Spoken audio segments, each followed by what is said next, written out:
finally, we're getting this update on Beth Mead. It's been called an epidemic. She suffered a ruptured anterior cruciate ligaments.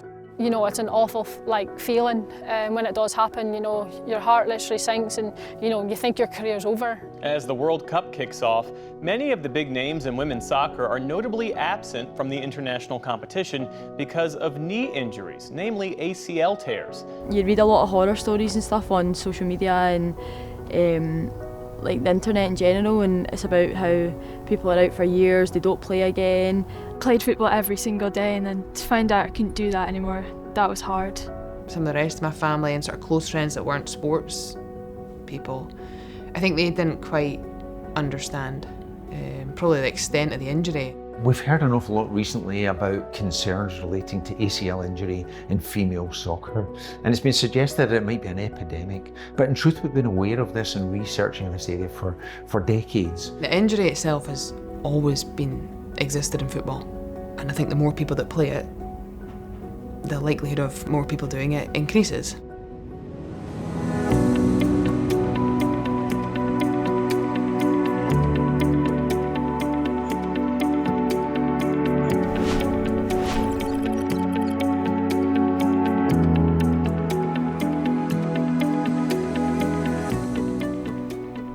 Well, I had a very busy training schedule. I was training about 9 times a week with a match as well.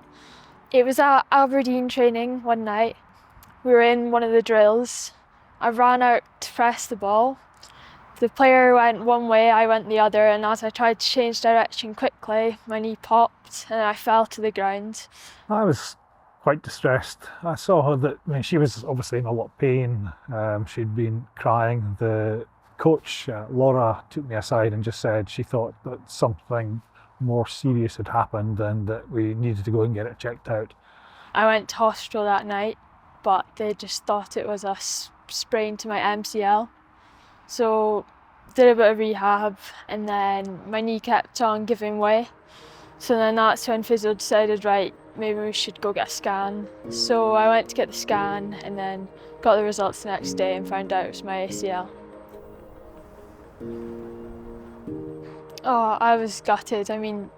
Played football every single day, and then to find out I couldn't do that anymore, that was hard. Well, originally I was going to go to the Aberdeen hospital and just get a hamstring graft. There was delays in terms of how that was going to happen, so it was at that stage we then looked at, okay, what alternatives are available. My mum was a big help with that. She did a lot of research into who the best surgeons were, and also my coaches, they were a big help as well. From the statistics that we saw that were available, it meant that the recovery time would be shorter and the chances of a reoccurrence would be less. So we then went down and saw Professor Mackay. We spoke with him, and quite quickly after that we decided that was definitely the route we were going to go. I had the internal brace procedure. It was definitely the right decision for me because the recovery time was much shorter. If I were to go on to the Aberdeen hospital to get it done, I was told by the surgeon there I would not get back to football for at least 11 months. I did my cruciate playing five-a-side football, and it was quite similar. My foot caught on the turf and I turned, my knee stayed place. I never went to get mine repaired, but I think for Phoebe it's an entirely different story. She wants to be a professional footballer, so it was so important that we made sure that she recovered from this, and I think that certainly from what I can see, the IB method has certainly worked for Phoebe. My first game back, it was just over a month ago now. I was 8 months post-op. It was really good. I got 30 minutes and I played quite well. Just getting back on the pitch was just so good, and just getting back to doing what I love. It feels really good now. It just feels like it was before. And it's just continued to getting stronger and stronger as more and more I work on it.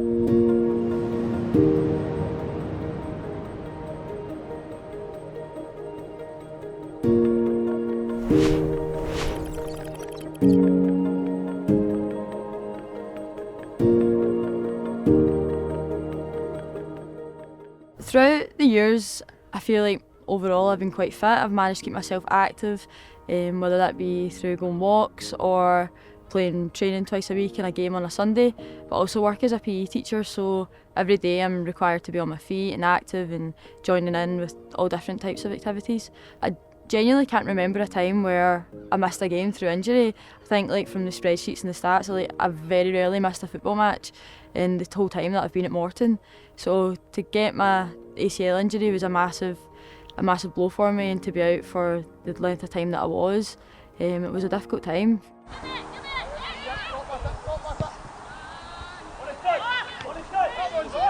So it was a league game against Edinburgh City in 2022 April, and I was playing right mid and I was running back to track their left mid, and I tackled her with my left foot, and as I went in for the challenge, my right foot has got stuck in the astro and twisted, and as a result I ruptured my ACL and tore my meniscus. Obviously I got taken off right away and we put ice on it, but it was a weird injury because I wasn't crying, it wasn't that kind of pain, but obviously I'd done a lot of damage. When it happened, I was obviously a bit concerned, not just with football, but with my whole life. Like with being a PE teacher, it's something that's demanding. You need to be on your feet, you need to be involved and engaged with the kids and moving about. So that's something that could have impacted me negatively for the rest of my life and my career.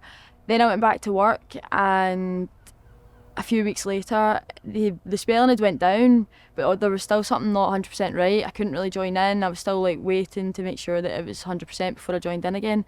But I joined in when I was demonstrating it with one of my classes, and I've turned and my knees glided, and it's felt like it's gave way again. So I'm like, it must not be getting better. I left work and went up to the hospital, and they assured me that I'd be fine in 4 weeks, and I could just take some ibuprofen and I would be okay. So after that, Colin booked me in for the physio. So I went up there, and right away she done the ACL test and said, nah, you've ruptured your ACL. For me, the fact when I tore my ACL, I was only 22 at the time, or 23.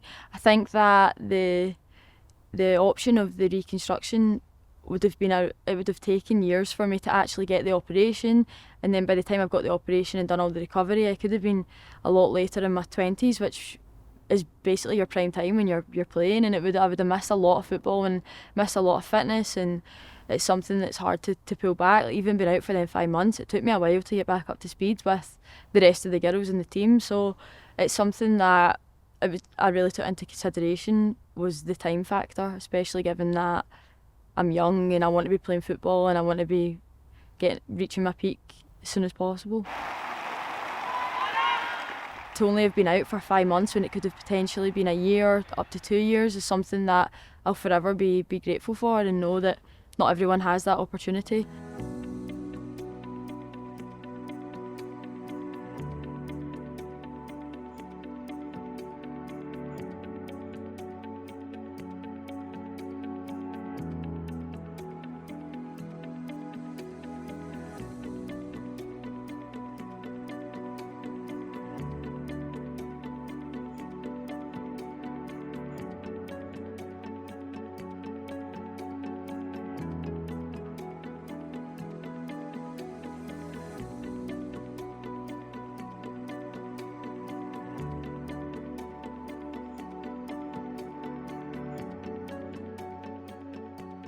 As the female game develops and the physical intensity of it becomes very comparable to the male game, especially at an elite or professional level, then the challenges in terms of strength and conditioning to match and to be able to perform at that level are required. But this also increases the forces that go across the joint.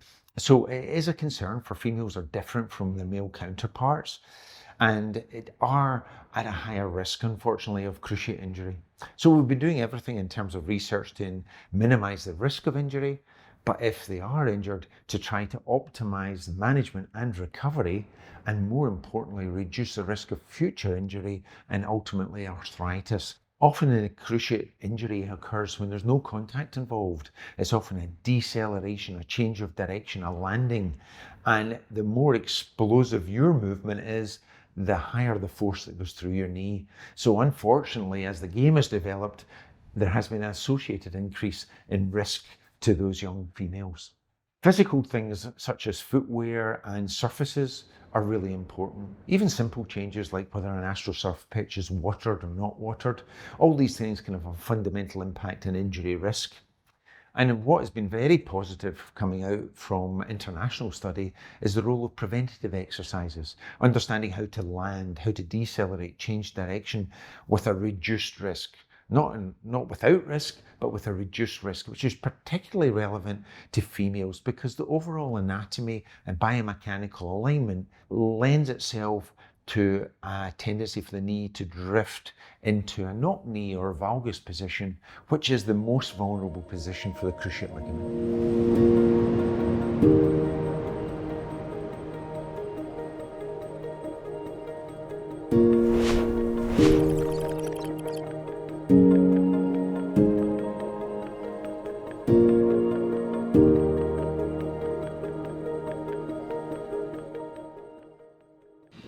So I was playing for the Northern Ireland under-19s against Hungary, and a girl kind of like a cross, but it kind of came like a shot and was dropped towards my back post, so kind of behind me, and as I've caught it I went to run away, and just the way I've landed, and everyone thought that, you know, I was lying on the ground time wasting.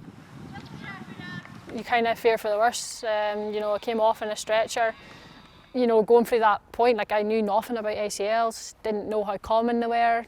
Didn't actually really know anyone who kind of been through it.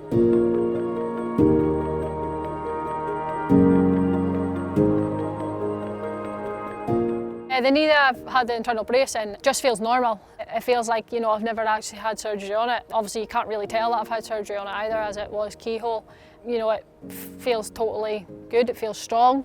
I've got all my confidence in it. You know, when I go out and play, it's something that I don't even think about. I find the procedure just so smooth. You know, my knee feels great after it. I've had no issues with my knee. I was able to return to the level of sport and the standard of sport that I was playing at before.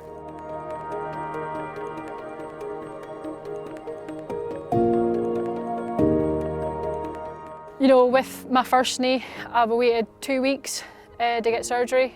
However, with my right knee, my second knee, I had to wait 4 months, and yeah, it was a very, very tough, long recovery this time. So with the internal brace, I was back on the pitch after 6 months, but with the patella tendon surgery, I've just been over a year.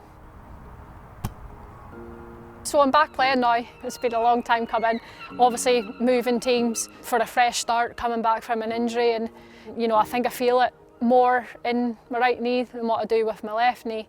It feels more like there is something wrong with it compared to my left knee, to be honest. You know, my left knee just feels like I didn't even have surgery on it.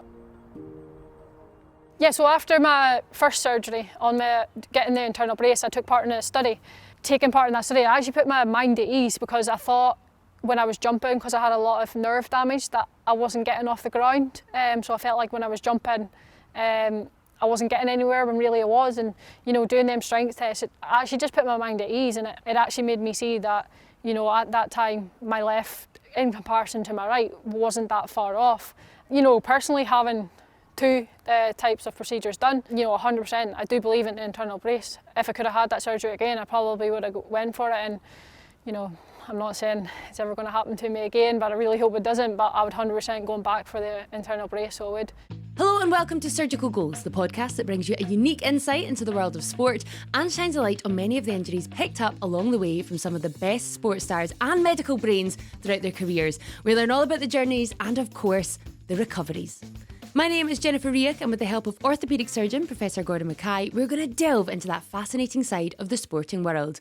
This week, Gordon and I are absolutely delighted to be joined by one of the best medical brains out there. We are That's indeed. fair. We are indeed. Dr. Kate Webster, PhD, Professor and Head of Department of Sport Exercise and Nutrition Sciences at La Trobe University in Melbourne, Australia. And Kate joins us live from Melbourne right now. Kate, thank you so much for speaking to us. Welcome to Surgical Goals. Thank you. It's wonderful to be here tonight. Kate, why is it that these young females are at particular risk? Interesting question. We do find a much higher rate of ACL injuries in younger athletes, whether it's age per se that is really contributing to this, or exposure to high-risk sports. So theoretically, somebody who, there shouldn't be as much age difference if it's really the impact. So there's something other than just the sport that's going on. What that exactly is, I'm not sure. There are things that people might not understand about recovery. For example, re-injury. Unfortunately, traditional reconstructions do have an association with re-injury. Is that correct, Kate? Yeah, so in terms of if you have an ACL injury and then have reconstructive surgery, the question is, Doc, how likely am I to re-injure my ACL again? So re-injuries in young athletes, so rupture to the graft occurs approximately, in 10 to 15% of athletes. And if you compare that to athletes who are, say, above 20 years of age, the re-rupture rates are pretty small at only about 2.5%. So there's a really big age discrepancy happening. Yeah.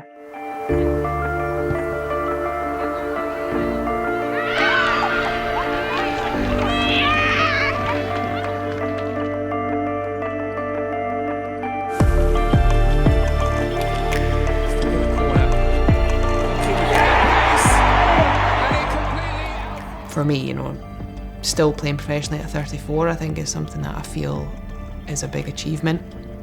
And I feel like I still feel really good physically. But I also know I've got a knee that's had 4 operations. I do believe there needs to be more done, and there needs to be more research into why women are more likely to tear their ACL. And I've read stuff like throughout the past year that's to do with boots, it's to do with your body placement, like your hips and the way your knees are and stuff. I've just bought myself a new pair of football boots that are designed for women, which will just meant to decrease the risk of another ACL injury. There is a lot of demand on different players, and if you look at it at the fact that, if I've had a tough day at work and then I'm coming to play a match, or a professional player, maybe they've rested all day and then they're coming to play a match, so is my body under more stress, so am I more likely then to injure my ACL or injure any part of my body.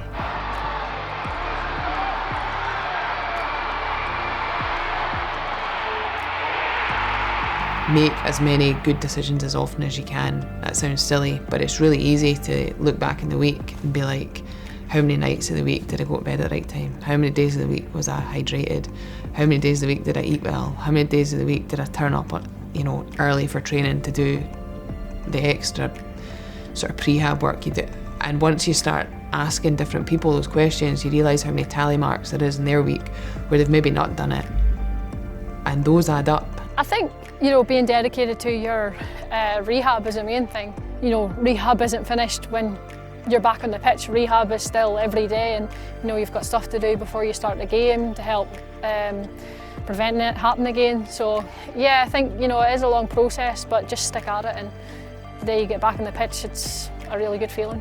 Do what you can to give yourself the best chance not to get hurt. There's going to be injuries throughout your career,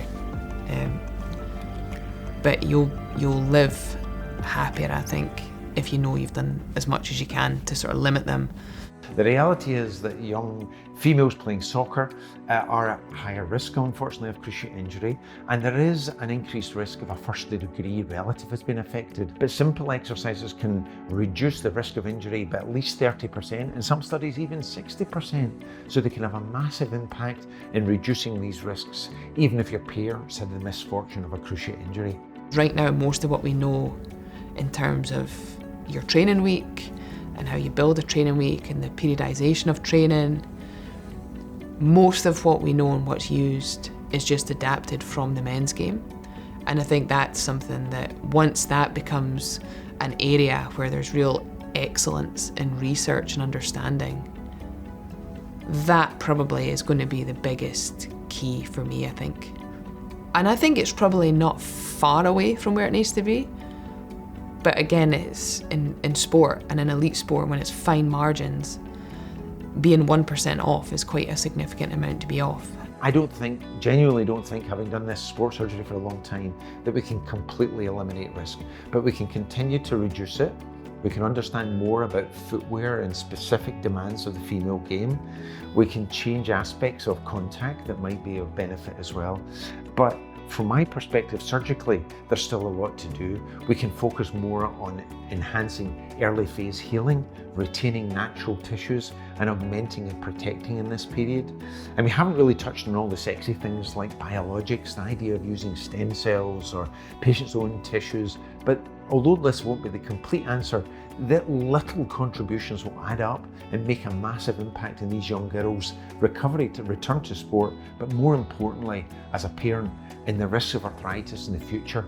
So what we've regarded as gold standard is not the gold standard anymore for these young girls. We must be respectful of their tissues and we must consider the bigger picture. And I think we're starting to do that.